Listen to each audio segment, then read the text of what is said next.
Welcome to episode 153 of The Numbers Game. I'm Jace, and as always, I'm joined with the lovely Marty and the fantastic Nick. How we going, fellas? Oh, fantastic for Nick. Lovely, Marty. That's interesting. There you go. Thank you, Jace. No, I'm good, mate. I'm in between all the summer sports ending and footy not yet starting, so in a bit of an abyss here trying to work out who I am and what I need to do with myself.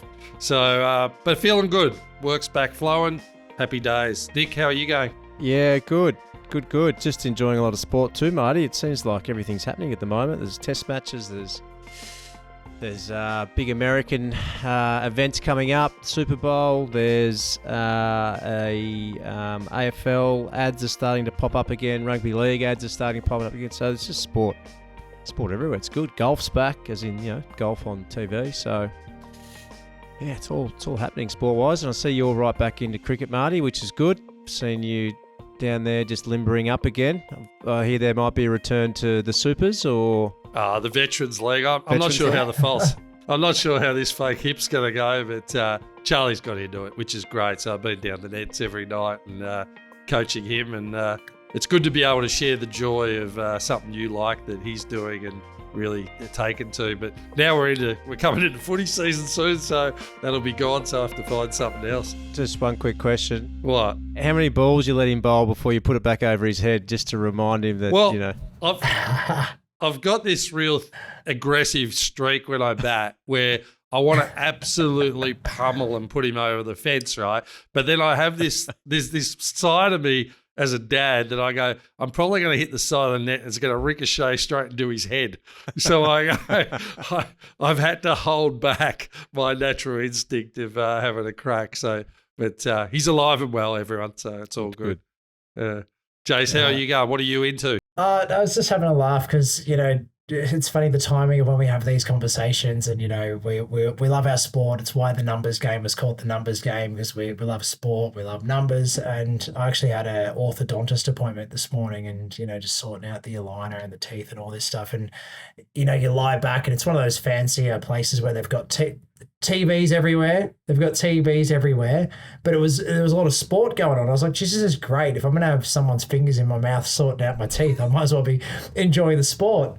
And even the orthodontist was like, oh, geez, we're in this weird time where, footy season hasn't started yet, but there's lots of different things going on. And even she was getting into the sport. So I'm like, sport is a brilliant thing. It brings people together. Love hearing Marty talk about his cricket and everything else going on. And mate, I'm into everything. Basketball's going great. The NFL's awesome, but it's the Bombers' year, Marty. It's big prediction. The Bombers are going to win their first final in 7,500 days or something. And mate, 2024 rolls on and we're having a bloody good time. It's a good time. Sport's great. I'm not sure about having people's fingers in my mouth though. You're still doing that, mate.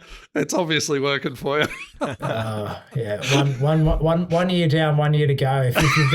If you've been with the Numbers Game for the whole journey, I've had a year of Invisalign. I've got a year to go, and Casey still teases me that it's become my personality, that I am my aligner. It's part of my personality and my identity. She's probably right, but here we are. So, in nature or in, getting this back on track and getting the Numbers Game to continue rolling before we get cut from the podcast air and Spotify removes us and Apple removes us, let's get back on track.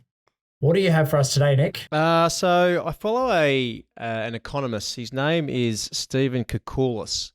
I find he's very good. He simplifies things, and he's generally got a pretty positive view on things, and dare I say a no bullshit view on things. So if anyone wants to follow an economist that's actually enjoyable to listen to, Stephen Koukoulas. He's often on Mark Burris's podcast.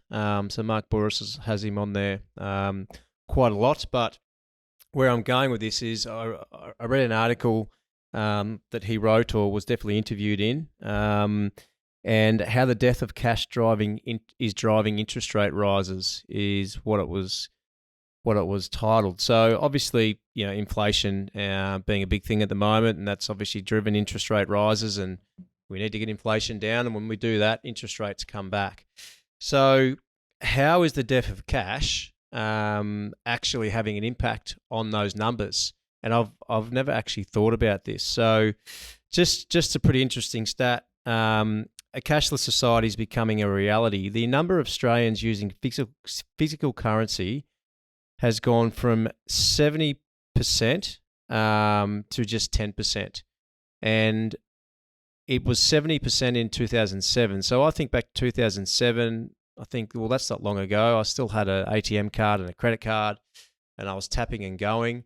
But, in the space of just, well, what is that? Not even 20 years, 17 years, we've reduced our use of cash by 60%, which is crazy. Wow. So the article then talks about, well, how is that actually driving inflation? And it's pretty obvious when you think about it, but when people are using cash, so why did people use not just cash to pay, but, people would pay staff with cash. So you might have a tradie come around and that tradie will say, we can cut the GST. So instead of, $220, I'll do it for 200. Not just that, but I cut the GST and I cut my tax rate. So I'll actually do it for 180. You had employers that were paying staff cash. Why would they do that? To reduce payroll tax, to reduce super. Mind you, I'm not saying any of this is right. So it's a benefit for the employer. It's also a benefit for the employee because they're not paying tax on that cash. So there's all these win-wins when you pay cash. And then you think about it, it's like a snowball effect. So, Jace, I work for you. You would never do this because you're a registered tax agent, but you pay me, $800 for my week of work. I then go to Marty's milk bar down there in humble Pascoe where he grew up, and I pay him, $5 for a loaf of bread, and he says, well, I'm not declaring that because I've got cash. If I declare that, I've got to pay tax on it. So then Marty takes that $5 and he does what he does with it. He goes and buys a coffee with it. The cafeteria goes, well, I'm not disclosing that. So it's just this chain, this snowball effect of things not getting recorded. So what you've got now is this tap and go. So everything is recorded. So I guess where he was going with this is when you look at the data now and how they're generating data, there's far more transactions that would be recorded in 2024 than there would have been in 2007 and then prior to 2007, which is the dates he's talking about. So he referred to it as the black economy, which is, where we're all using cash and these things are not getting recorded. And I think when you listen to businesses that say, well, we're not really going that well, or we don't feel like we're going that well, but the data that's being reported is that business is flying. There's just different levels of reporting happening. So we might not be getting the right read on what's actually happening in the economy and what's actually happening with inflation compared to, say, 2007. So when you really think about it, 2007 was probably incorrect, right? Because there was a lot of stuff that wasn't recorded, but now it is recorded. So it's just a different method or access to more data, which is making 2024 look a lot better than maybe 2007, where it's not giving the right read. So I found it, there's no right or wrong, and you can't really fix it. At the end of the day, everything should be recorded, whether it was cash or not. But yeah, I found it was a really interesting take on it, and I hadn't really thought about the fact that, things wouldn't have been recorded back then, or a lot of transactions were not recorded. Income not recorded. People, the other thing is the unemployment rates and how much people are earning. Well, if you're earning cash, it's not recorded, so the ATO doesn't know about it. So, Jason, I might pass to you. Obviously, you're in this game. So, your thoughts on that?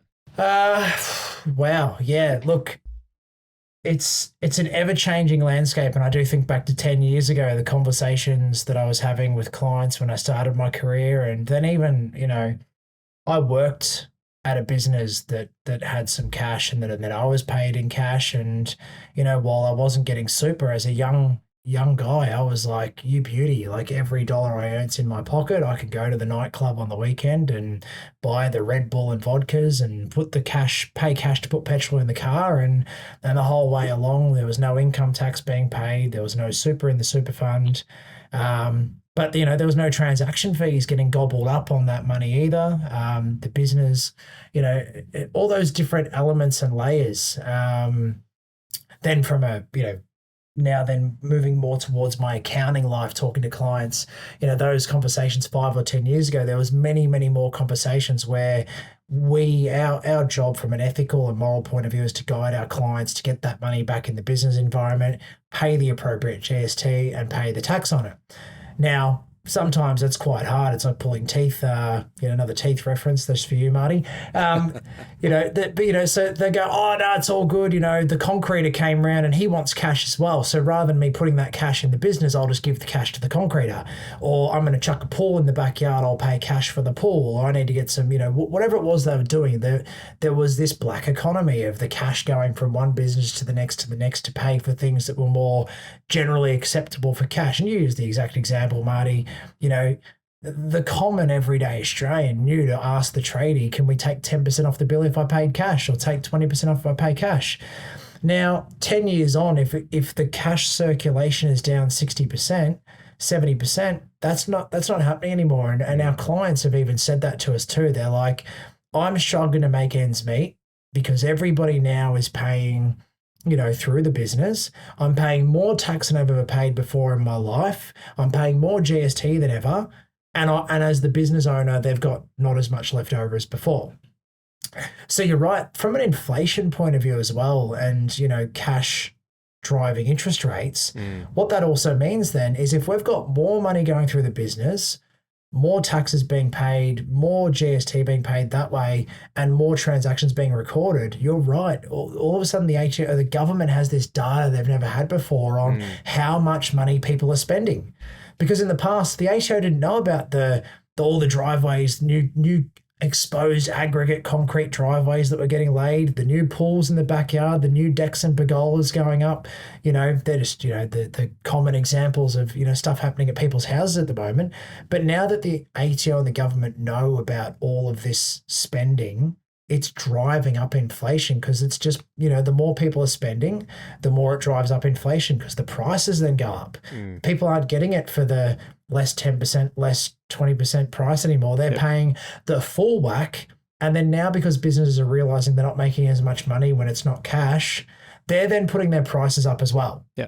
So it's this compound effect that is absolutely just, I think it's crippling a lot of the economy, that it hasn't been fast enough to catch on to the price changes that they've needed to implement to still make as much money with all of these fees and transactions. And I saw an example. I'm not going to be able to nail it exactly, but it was on social media, one of these memes or pictures that went around, and it was like a cafe had shared in their window why they preferred if you paid cash.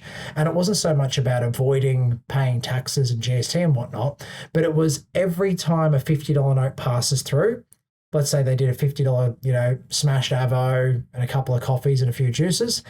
But if you pay on card, the merchant facility might take 2% of that. And all of a sudden you've only got, $49. Then that cafe buys its supplies and uses that $49, pays on merchant facility, loses another 2%. By the time you'd use that $50 10 times, you were down to 40 or whatever dollars left over. Now, if you were paying cash the entire time and the bank wasn't taking their merchant fees, you've still got a $50 note. Somebody who's an end user after all those transactions have happened has a $50 note. Now, with all of the merchant fees, card transaction costs, and everything else going on, the banks are cashing in on people not using cash anymore. And that's one of the biggest things that we probably don't pay attention to with all of our tap and going the whole time, because we've built this habit and routine of how easy it is to not carry cash and just tap our phones or tap our cards. Ultimately, at the end of the day, all we're doing is throwing more money into the bank's pockets and less money for the end user, being the business owner or ourselves. It's so true. I come out of a cash generation in the 80s when we had the milk bar, and Yeah, it's fascinating. Like I always remember even Dad at the time, he was buying cigarettes in Victoria wholesale to resell to people. And then the government issued a tax on cigarettes. So he'd go and then buy them from New South Wales from cash so he could avoid that, because he goes, that's coming out of our family living, really at the end of the day. But the other thing that I remember was this transition to card with merchant facilities on top of it. And you would make a selection to pay for cash because you didn't want to pay that extra 2%. Mm-hmm. You would actually make that as a conscious decision. But now it's just, you just do it because that's 90% of people doing it, right? So it's like you forget about it. But that's where the banks and all those merchants make their money, is on the transaction. It's always the people. It's not the people looking for gold. It's the people that make the pots and pans that come out wealthy at the end of the day. And it's a good reminder going through those generations. It just means we can't compare 2007 to 2023. We have to compare year on year, more so be more immediate with the times, because it's a totally different economy. It's interesting, and I've had some cash on me for a week or two because of a golf thing, but I've noticed I've been paying my the guy I get a coffee from around the corner from home, just with $5 notes, and my coffee's usually $6. And I'll bring the cash out. I've done this the last 3 days, and he says, just give me $5. So straight away, I'm saving $1 off every, and that's a lot when you're only paying $6. So I'm saving $1 off every coffee just by giving him cash. So I'm starting to think, I'm just going to hand him $5 every day instead of paying $6. You're getting a free coffee a week. Basically, so straight away he's telling me without telling me, hey, keep giving me cash. And I'm thinking, well, if I save, $7 a week, if I buy one every day, $7 a week at $50 is what, $250 a year? Is that right? Something like that. So that's just for the coffee. So where else can you save money? The other thing I'll throw up there is, and I'll put it back on you guys to tell me how you think about this, but when you got cash as an income and you paid out cash, you knew exactly, it was almost like a semi-budget because it would be it'll be a physical removal of the money you had made. Yep. So you would know, you were much more careful with that money. As nowadays with the tap and spend, unless you're really strategic on your budgeting, you could just outlay cash without. It's like going through a bucket with holes in it. It's like amazing. So I don't know how you think about it, but with cash, it was very, very strategic. You knew what you had, you knew what you were paying, and you knew when you were low in real time. From a budget control point of view, that's actually, one of the old tricks of whatever you can afford to spend that week. If you've got, if your spending for the week is $150, if you withdrew it out and sat there and looked at it physically and spent that on your lunch and your coffees every day, and you get to the end of the week and you got $20 left over, you've controlled your budget. Now, if it's all digital in digital land, and you're tapping your card every day and you can't see that you've actually spent $170 instead of $150, you've blown your budget that week. But it's not as physical and in your face as if it was cash in your wallet, because once you run out, you've had to then have that realization that you've run out of money from a budget control point of view. And the last couple, as I said in a previous app, I spent the month of January in Bali. Now, they're a big cash economy. They love using cash. Everything's cash. And I would withdraw and have the money that I was going to spend for that trip in my wallet. Now, I actually have to carry a separate bag around because it's stuck like that big with their, rupiah. But it was actually a real reminder that having physical cash and handing it over made me think more about my purchases than when I was tapping a card and not seeing how much I was spending. Then also I think what they do much better than we and a lot of businesses here do is if you pay by card, they stand there and show you the difference in price. So we're at a restaurant and it might have been the equivalent of $94 to pay cash. And then if I pulled out my card and they said, sorry, sir, see the price below? There's two options on your bill. If you pay by card, we add on all the merchant fees and a charge. It might be $97. And I was like, oh, Well, actually, I had the cash on me. So I was like, oh, cool. Actually, I'll just pay cash. Here you go. Sweet. Yeah. Save $3. $3 is $3 is what it is. But it's more that getting it back in your head of what it's costing you every time you tap the card. If the business you're going to is adding the merchant fees back to you, and every day you pay merchant fees that you don't have to if you just gone and withdrawn cash at the start of the week. Different mentality that we just don't have anymore. I don't feel like in this day and age. And think about behavior. Like when we utilize cash, we got paid cash and spent on cash. A credit card was a separate thing, whereas now it's all digital. So we're in the game, so we know the difference between credit and funds we have. But if you get someone in the habit of spending digitally, how do they correctly distinguish the difference between credit card spend to actual cash spend? It's more clouded because you're just going to do the spend because the money's available. So now I'm being pretty, people should know, but when it was cash and there was a credit card, and it was separate, no FBOS, then you would make that distinctive choice.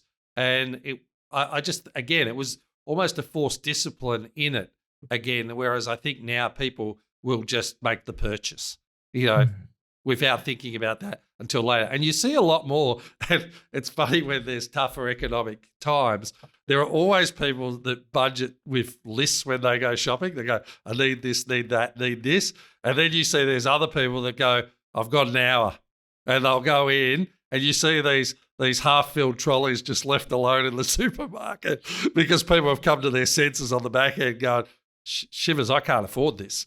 And it's you're seeing that a lot more in this type of climate as well. So I don't know what the answer is to, other than people being really diligent on their spending and seeing what's going on. But there definitely was a set premise that worked with cash, but it is a different, time moves on and you've got to adapt. So I just don't think you can compare those different generations, actually. Yeah, and you guys have probably heard me talk about this, and we lead with this when we do our financial wellbeing presentations, but the reverse engineering of the budget, because you haven't got that money in your pocket going backwards, but putting money in an account at the start of the week, which is yours to spend, and only having that linked to your card or your phone. So, when you actually do run out of money from that account, because that was your weekly spending, that's another way to do it, I guess. That's how we do it in the family. We allocate an amount per week, and the rest gets filtered off into other investments or. It's a good way to do it. Yeah. Yeah. But just, I guess to wrap this up, it's going back to the original issue is the issue that this is having on government and having the correct data to make to come up with economic policy. Which is economic policy is making decisions on whether or not interest rates should go up or not. So I'm just going to read what Steve said here because it's a good summary of why this is creating an issue. It's a critical issue for policymakers as they analyse the economy relative to how they interpreted data a decade ago. So when looking at a time series of data, it means the economy now is weaker relative to the growth being recorded by the ABS. This is why there is pain in business surveys, yet the RBA is judging the economy to be resilient because they're comparing it to data from 10 years ago where we weren't getting the right story or the full picture. Which is likely why we've seen, back-to-back interest rate rises. It could be argued that this is why monetary policy was over-tightened in 2023. The RBA was looking at the hard data that was being boosted by compliance, such as cash usage falling, even though the economy was weakening. In other words, in the old days, the ABS underreported economic activity relative to the reporting today, and they're making their decisions based on comparisons to historic data. So it was really interesting, I thought. I don't know how you fix it because at the end of the day, you can't go backwards. People did what they did back then and people are doing what they do now. You can't really force people to use cash because then you're basically assuming that they're trying to evade tax. I guess this opens another can of worms based on getting the tax system right. So it was very interesting, I thought, Marty. I think like we do in business, we catch up every month in order to go, where's the market at? What is happening? How do we best navigate the next month? it's very nimble, right? So, and I think it's you can't go back to 2007. You've got to virtually do it on a weekly, monthly basis, and you got to put resources around that. But then it's real time data, and then you're making strong decisions with real time data, not hindsight data or historical data. I think you've got to come back to being in the game and being connected with the game that's being played now. Yeah. And I think that's the only way through that we get an actual relevant result for everybody. Yeah. That's my thought process on it. But I think they need to do that, because otherwise we're just, people will be on fire without realising they're getting burnt. Yep. So it's crazy. And let's be honest, there's nothing better than having a couple of pineapples folded up in your pocket. How good does that feel? I still remember picking apples when I'm 17, and I got the envelope with the, just the weekly pay, and how good that felt. Yeah. Just what a great feeling. Anyway. Absolutely love it, guys. We're just, reminiscing on our days of getting envelopes with cash, and, are those days gone? Is it the death of the cash economy, or is the numbers game going to create some kind of resurgence on people going out there and spending $5 on their local coffee at the cafe?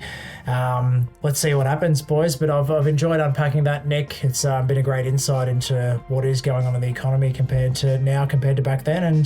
And thank you for sharing. Listeners, as always, reach out to us if you need us. We are here to help you. We're here to serve. The Numbers Game loves sharing this information to provide more insight and better lives for our listeners out there. Until next time. Cash is king. Don't be the joker. Game over.